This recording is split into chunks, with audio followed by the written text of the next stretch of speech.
Here in the ruined city of Tacloban, Mylene's story of survival isn't a happy one. She takes me to this abandoned building to explain what happened and why she's so ashamed. Like so many others here, she lost her home.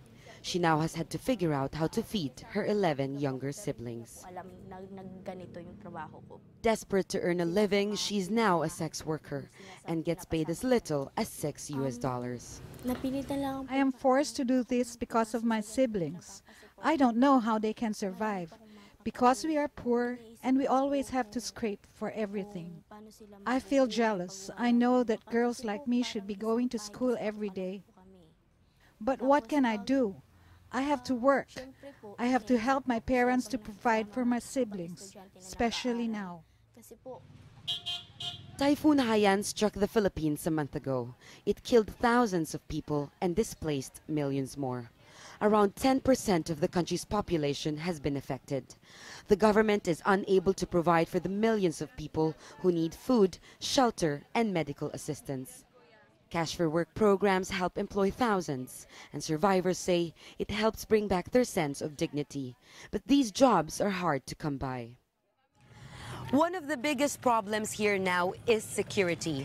The United Nations estimates that around 300,000 people might have already been exploited, many of them in places where they came looking for safety, in schools and government buildings like this one that have been turned into evacuation centers.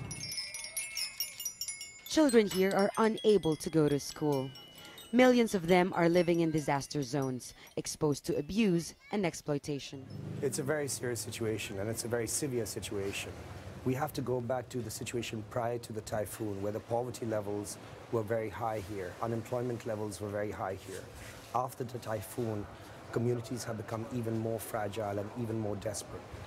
That has opened up the avenue for exploitation of women and children, but also of men and boys. And as emergency help starts to dwindle, people here become even more desperate. There's a new way of living here, they say, a life of struggle, uncertainty, and sexual exploitation.